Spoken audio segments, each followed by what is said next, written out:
Republican विचार और Republican विघटीकरण, इसके मारक या कारण कांग्रेस है या संघ आरएसएस है, हम इस पर चर्चा करेंगे। साथ ही कांग्रेसी तत्कालीन प्रधानमंत्री मुख्यमंत्री यशवंतराव चव्हाण, शरद पवार से लेके माजी मंत्री डॉक्टर नितिन राउत तक जो भी कांग्रेस के लोग रहे हैं, क्या वो रिपब्लिकन ये झार शुक्राचार्य है, हम इस पर हम चर्चा करने जा रहे हैं।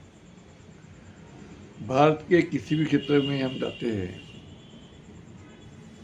तो अम्बेडकर विचारधारी जो साथी हमारे साथी है, वो राष्ट्रीय स्वयं संघ या आरएसएस को अपना शत्रु मानते हैं। आरएसएस या राष्ट्रीय स्वयं संघ को वो अपने शत्रु मानते हैं। आरएसएस की स्थापना दिवंगत डॉक्टर केशव हेडगेवार इन्होंने 27 सितंबर 1925 को, जो विजयादशमी दिन था, तब किया था उनका विजयादशमी। और हमारा जो हम जो मानते हैं, हम पर्व जो मानते हैं, वो अशोका विजयादशमी है। दोनों में फर्क है। उनका विजयादशमी है, जिसका संबंध राम से आता है। हमारा अशोका विजयादशमी है, जिससे संबंध अशोक से आता है। साथ ही आरएसएस का मूल नाम रॉयल सीक्रेट सर्विस कहा जाता है, बताया जाता है। रॉयल सीक्रेट सर्विस बताया जाता है। और लाल झंडे के प्रभाव में या इटली के शासक एडल्फ हिटलर, इनके प्रभाव में वो संगठन का जन्म हुआ, बताया जाता है। अब हम इस पर डिटेल चर्चा फिर कभी करेंगे, परंतु बाबा साहब अम्बेडकर ने 20 जुलाई 1924 को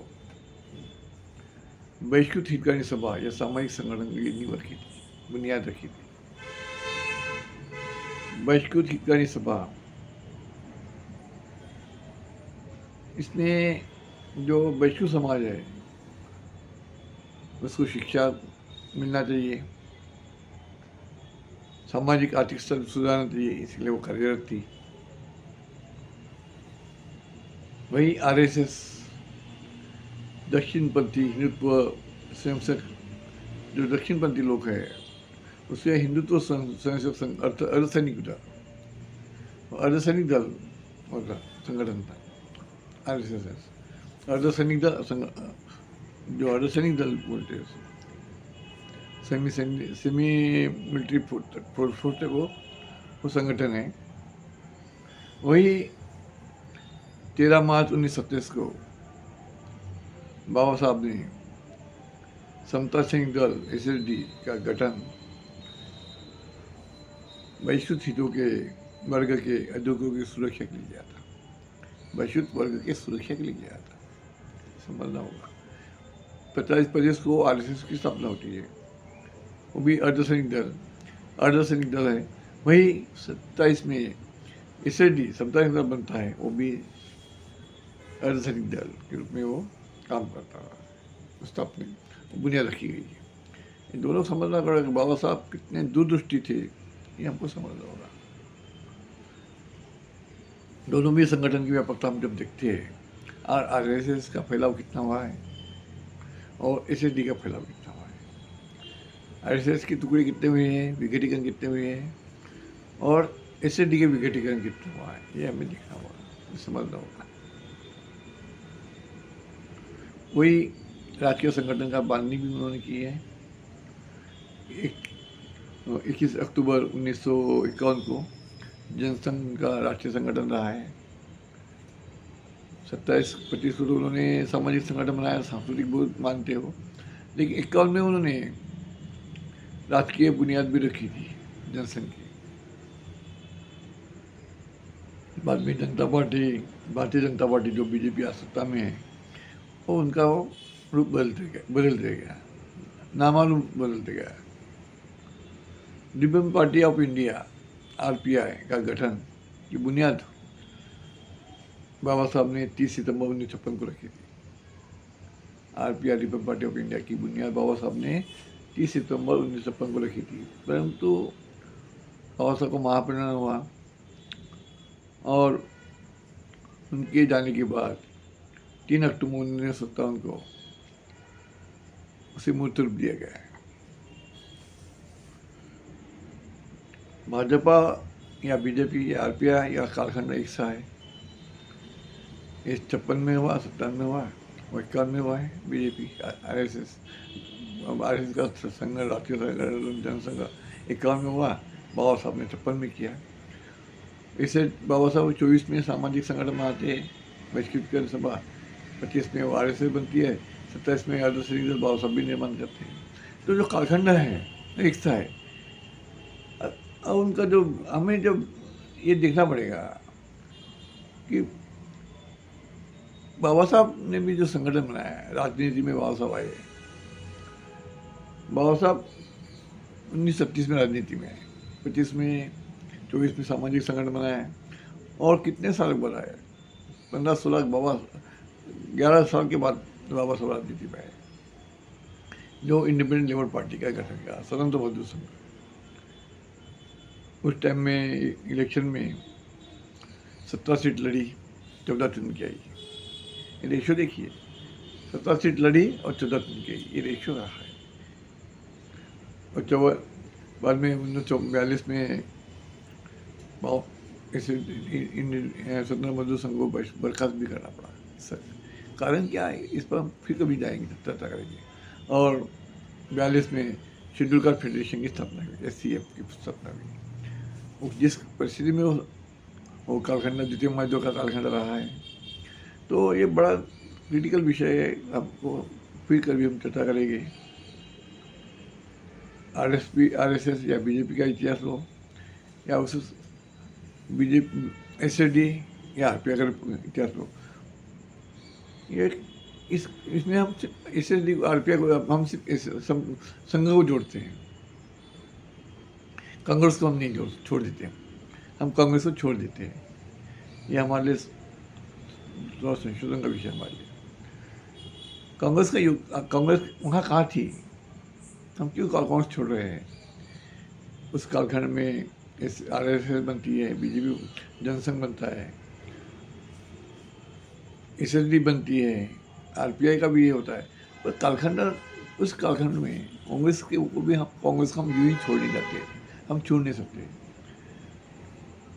कांग्रेस सत्ता पर थी, सत्ता की मलाई खा रही थी। आरएसएस बीजेपी तो कोसों दूर थी, जनसंघ या आरएसएस सत्ता से बहुत कोसों दूर था। बाद में महात्मा गांधी का भी खून होता है, उन पर बयान आती है, संघ पर बयान आता है। इस इतिहास को हमको समझना होगा, हमें चिंतन करने की जरूरत है। केवल एक आरएसएस को हम शत्रु मानेंगे और कांग्रेस को छोड़ देंगे, ये भी नाइंसाफी होगी। हम उनको आकलन सही रूप से या समीक्षा ठीक से नहीं कर पाएंगे। हमें कांग्रेस और जनसंघ दोनों को पैरेलल में हमको देखना होगा, उसका अभ्यास करना होगा, क्योंकि सत्ता पे कांग्रेस ही थी, जनसंघ था नहीं या आरएसएस था ही नहीं। ये भी हमें समझना होगा। हमारी चेतना है वो बाबा साहब अम्बेडकर है। उनके निर्माण के बाद, महापरिनिर्वाण के बाद, आरपीआई का गठन 57 में होने के बाद, जिसमें जो गठन हुआ उसमें N Shivraj, Dada Saheb Gaekwad, Yashwant Ambedkar, PT बुराले, AG Pawar, Dutta खट्टी, दादा साहब रुपते, आबा TB पथाले, ऐसे मान्यवर जिन्होंने आरपीआई की बुनियाद रखी। आगे चल के दुरुस्त न दुरुस्त इस विवादों में आरपीआई का विभक्तिकरण भी हुआ है।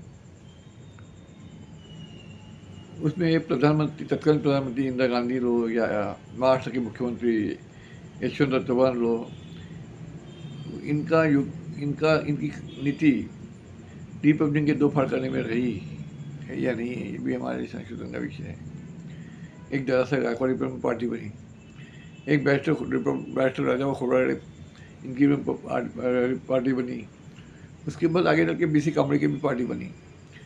ये जो इतिहास है, इतिहास को हम सहज नहीं ले सकते, क्योंकि एक फ्रैक्शन के पीछे कांग्रेस रही है, ना कि जनसंघ है। इस फ्रैक्शन के पीछे कांग्रेस रही है, RPI के फ्रैक्शन के पीछे कांग्रेस रही है, RSS या जनसंघ नहीं था। ये हमको समझना होगा। आगे चल के रिपब्लिकन नेताओं का एकीकरण भी हुआ है, जनता का लेटर चला है, RPI का एकीकरण भी हुआ है, RPI का यानी नेताओं का एकीकरण हुआ है। आगे चल के आठवले पहले यशवंत आया है, बाद में उनके शिष्य मानस पुत्र शरद पवार, इन्होंने भी आठवले को RPI से अलग किया और उन्होंने मंत्री बन गए, RPI से अलग हो गए, मंत्री बन गए और अलग विभक्तिकरण दिखाई पड़ता है। वो भी कांग्रेस ही था, वो भी विभक्तिकरण में कांग्रेस ही था। उधर हमारे डॉक्टर प्रकाश आम्बेडकर, इनका भी ले लो, जो रिपब्लिकन पार्टी ऑफ इंडिया, बाद में बहुजन महासंघ, बाद में वंचित अघाड़ी, जो उन्होंने हमेशा नामों में बदलाव करते हुए बाबा साहब के मिशन को, इतने बड़े मिशन के नाम को उन्होंने बदलाव कर डाला। वो इतिहास भी हमको समझना होगा। जब वकील बन गए थे प्रकाश आम्बेडकर, तो उनका पहली बार सत्कार हमने नागपुर में किया था। 40-45 साल पहले हमने किया था। डॉक्टर आनंद जी ने उसके सत्कार समिति के अध्यक्ष रहे। मैंने भी उनका सत्कार किया है। उसके बाद 15 साल पहले जो अपेक्षा प्रकाश आम्बेडकर से हमने रखी थी वो दिखाई नहीं पड़ी। हमने इंट्रोड्यूस तो किया प्रकाश को, प्रकाश राजनीति में भी हिस्सा लेने गया, नेता बन गया, लेकिन जो अपेक्षा हमने रखी थी वो अपेक्षा पूरी नहीं हुई। बाद में 14-15 साल पहले मेरी मुलाकात हुई, हमारी चर्चा हुई, भेंट हुई प्रकाश आम्बेडकर से। मेरे साथ में समता संघ दल के विमल चिमनकर अभी दिवंगत हुए, तो वो भी थे समता संघ दल के विमल चिमनकर। बाद में बाबा साहब ने दम्मा लिखी ली थी उस टाइम में, जो साउंड सर्विस था, साउंड सर्विस, वो पूरे भी मेरे साथ में थे। तो मेरे कार से हम प्रकाश आम्बेडकर को मिलने गए, हमारी चर्चा रही। प्रकाश आम्बेडकर मैंने बहुत कुछ सवाल पूछे, प्रकाश आम्बेडकर खामोश थे, वो चले गए। बाद में आधा एक घंटा चर्चा चली, बाद में मेरी बातें सुनकर खामोश हो गए और चले गए। 2-3 दिन के बाद में मुझे फ़ोन आया, रंजित मिश्रा उनके महाराष्ट्र के अध्यक्ष थे, उनका फ़ोन आया कि प्रकाश साहब ने आपको बुलाया, आपको याद किया। मैंने वहाँ और आपने क्या चालू किया प्रकाश राव पे, वो आपको बड़ी याद कर रहे हैं। मैंने बोला अगर प्रकाश आम्बेडकर को मेरी इतनी भी लगता याद आती हो तो उनका मेरे घर स्वागत है, लेकिन प्रकाश आम्बेडकर कभी मेरे घर भी आए नहीं, ना हमारी मुलाकात हुई। वैसे मुझे रिपब्लिकन नेता लोग दादा साहब रसू गवई, प्राध्यापक जोगेंद्र कवाड़े, मंत्री रहे रामदास आठवले, सुलेखा राय कुंभारे, डॉक्टर राजेंद्र गवई, दिवंगत उपनिष शिंदे, ऐसे सभी लोगों से मेरे संबंध आए, बातचीत रही, भेंट होती रही ऐसे, और कुछ बातें चर्चा होती रही। कांग्रेस ही करता, हम कांग्रेस अभी ये इतिहास इस हमको RSS को भी समझे हमने, अभी हमको कांग्रेस के जो दोनों नेताओं को हम समझे, यशवंत चौहान को भी हम समझ गए, उन्होंने RPI क्या किया। बाद में शरद पवार को भी हम समझे, उन्होंने RPI क्या किया। तीसरा नेता हमें समझना होगा, वो है नितिन राउत, डॉक्टर उत्तर नागपुर के आमदार, माजी मंत्री डॉक्टर नितिन राउत। वो कांग्रेसी कार्यकर्ता से लेकर कांग्रेसी नेता तक उसका जो प्रवास रहा है, उसका जो प्रवास है, वो सरोज खापड़े उनकी नेता थी, उस जमाने सांसद थी। सरोज खापड़े उस जमाने में पावरफुल लेडी थी और वो उसका शिष्य था, उसका कार्यकर्ता था। तब से मैं नितिन राउत को जानता हूँ। नितिन राउत मेरा जिगरी दोस्त तो नहीं है, परंतु धम्म मित्र जरूर है। हमारी जब आमला नेता, विधायक नेता, तब से मेरी उसी संबंध रहे। हम परिचय रहा है, बातचीत रही है, धर्ममित्र रहती ही है। जब उस जमाने का इतिहास हम देखते हैं तो जो भी कांग्रेस में आता था, आरपीआई का जो आदमी कांग्रेस आता था उसे हम गद्दार कहते थे, वो गद्दार है। परंतु कुछ दिन के बाद वो गद्दारी जो ठप्पा लगा मिल गया है, नीतिनौर भी गद्दारी का ठप्पा मिल गया है। आगे चल के जो लोग बीजेपी में जाते, संगम में जाते थे, बीजेपी में जाते थे, उनको गद्दार कहने ठप्पा लग गया। जो बीजेपी में जाएंगे वो गद्दार हैं। अभी वो ठप्पा आगे तक की मीटिंग नई मीटिंग आप देखेंगे। लेकिन बैरिस्टर राजा वो खोबरागढ़े, उन्होंने और उनकी जो पार्टी के जो आगे तक के लोग खड़े थे नागपुर से सांसद के रूप में, उन्होंने बीजेपी से या जनसंघ से पैक किया था, उन्होंने जनसंघ से पैक किया था। तो क्या बैरिस्टर खोबरागढ़े या खुरीपा गद्दार है? ये भी हमको आकलन करना होगा उसका भी। और दूसरी बात क्या है कि मुझे रिपब्लिकन स्टूडेंट फेडरेशन, उनके जो तत्कालीन अध्यक्ष, राष्ट्रीय अध्यक्ष वीरा वाशिमकर की बड़ी याद आती है। रिपब्लिकन स्टूडेंट फेडरेशन के राष्ट्रीय अध्यक्ष वीरा वाशिमकर की बड़ी याद आती है। बड़े वो कफलक आदमी रहा है, बड़ा त्याग, उनका बड़ा त्याग रहा है। उन्होंने कुछ भी नहीं किया, उन्होंने नेता में कोई भी करप्शन नहीं किया, बहुत ईमानदार आदमी था बस। लेकिन वो कफलक रहा। निवान जब वो मर गए, मैंने उनकी मृत्यु खबर अपने आरपीओ नेताओं को दी, बस कोई आरपीओ नेता उनकी मृत्यु के तो जो निर्वाण संस्कार पर नहीं था। ये बड़ा दुख की बात थी कि राष्ट्रीय अध्यक्ष जिनके कारण कई लोगों को जॉब मिले, कई लोग नौकरी पर लगे, कई लोगों की ज़िंदगी बन गई, वो आदमी कफलक रहा। लेकिन उनके निर्वाण के टाइम में कोई नहीं था। जबकि मैंने स्वयं फ़ोन किया था। वाशिमकर जी से मेरे संबंध अच्छे रहे, क्योंकि मेरे मामा के घर में वो अक्सर आते थे और हमारे अच्छे संबंध थे। तब मैं तब स्टूडेंट था, पढ़ता था। तो कभी कोई उनके जो मोर्चे निकलते थे, बड़े बड़े मोर्चे निकलते थे, शिक्षक स्कॉलरशिप आंदोलन से लेकर कई लोग विषय पे उनके मोर्चे निकलते थे, बड़े बड़े मोर्चे निकलते थे। वो मोर्चे में भी मैं रहा हूँ, मेरे मामा के साथ मैं रहा हूँ मोर्चे में। तो कुछ दिन के बाद में वो रिपब्लिकन स्टूडेंट फेडरेशन से अलग, बाद में जो भी आए। लेकिन जब भी मेरी मुलाकात होती थी वीरा वाशिमकर जी से, तो मुझे बड़े होती भी थी। वीरा वाशिमकर जी मेरे सामने कई बार हुए और मुझे कहा, मिलिंद तू बड़े संभाल कर रहना, नेतागिरी कर रहा है तो बड़ा संभाल कर रहना, नहीं तो तेरा हश्र भी उस मेरे समान हो जाएगा। वो कहते थे संभाल कर रहो, न तेरा हश्र भी वैसा होगा। वाशिमकर जी मैंने बड़ा सचेत किया, वाशिमकर जी ने इस पर मुझे सचेत किया है। दूसरा विषय है बुद्धिस्ट सोसाइटी इंडिया, TBSI, धार्मिक संगठन बाबा साहब ने निर्माण किया है। बाबा साहब ने उसकी बायोलॉज लिखे। उसके बाद में कुछ दिन के बाद वो स्कीम लिखने की जवाबदारी चैरिटी में कहा कि उसकी नई स्कीम लिखो। तो अगला अधिवेशन में वो जवाबदारी हरीश मजगौरी और डॉक्टर शिवराम को दी गई। जो अकड़ा लोग बाबा साहब के जाने के बाद जो अकड़ा लोग की कमेटी थी, उसमें हरीश मजगौरी साहब थे। वो उस जमाने में जो अंग्रेज काल का था, उस टाइम में रेल में अधिकारी थे। बाद में भारत सरकार के आयोग में भी रहे। वो मेरी मम्मी उनके आचा के लड़के, तो मेरे घर अक्सर हर महीने में 2-3 बार 4 बार आना उनका होता था। और मेरे स्टूडियो में वो बैठ कर कभी कभी सेवीराम टेके भी आते थे, जो अध्यक्ष थे बुद्धिस्ट सोसाइटी इंडिया के अध्यक्ष थे, वो भी आते थे। तो मेरे स्टूडियो में बैठकर बुद्धिस्ट सोसाइटी की स्कीम के बारे में चर्चा होती थी। कभी वो बाद में मेरे स्टूडियो में वो लिखते भी थे।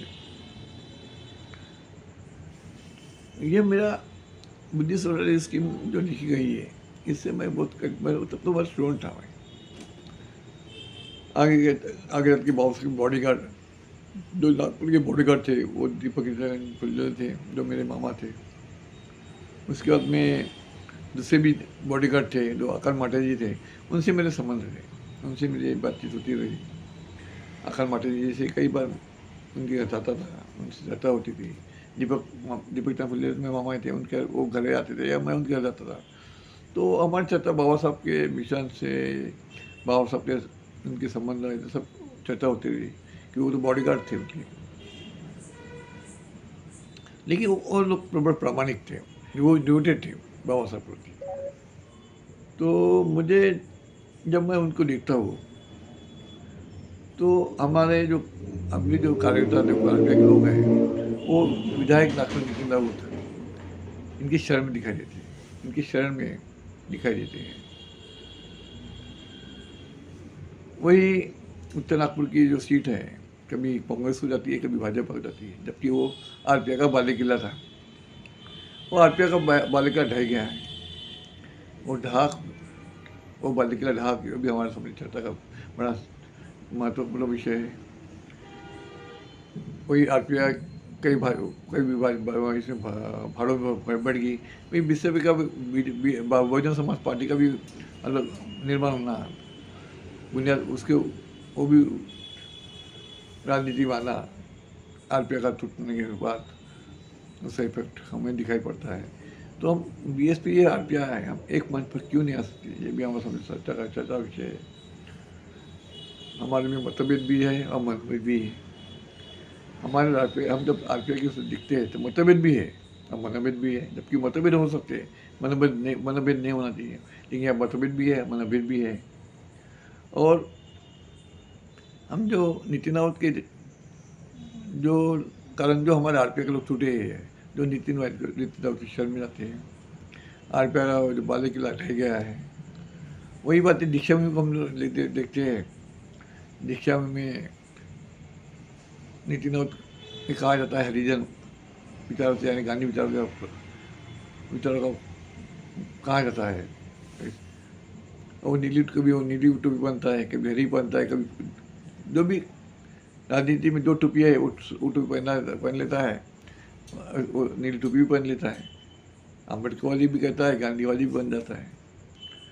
तो ये जो बातें होती है, लेकिन हमारा जो दीक्षा भी संदर्भ भी हमको समझना होगा। नितिन राउत का जो भोजन दान का इशू संकल्प किया जाता है, उसमें हमें जो हमारा शरण सहन का दर्जा भी हमको देखना होगा। बाबा साहब ने हमें स्टैंड अप लिविंग दी, हमें बाबा साहब ने स्टैंड अप लिविंग दी। यहाँ तो भिखारीपन दिखाई पड़ता है, गंदगी का साम्राज्य हमको दिखाई पड़ता है। ये हमको समझना होगा। बाबा साहब के विचार से हम भटक रहे हैं और हम कैसे अम्बेडकर भी करेंगे, ये हमारा सामने चर्चा का विषय है। हमें इस पर सोचना होगा। और दीक्षा में गंदगी शिल्पकार या भिकारवाड़ा के जनक नितिन राउत, इनका आकलन हम कैसा करें, इस सब में सोचना होगा। इसी से अपने शब्दों विराम देता हूँ। नमोदाय, जय भीम, जय भीम, जय भीम।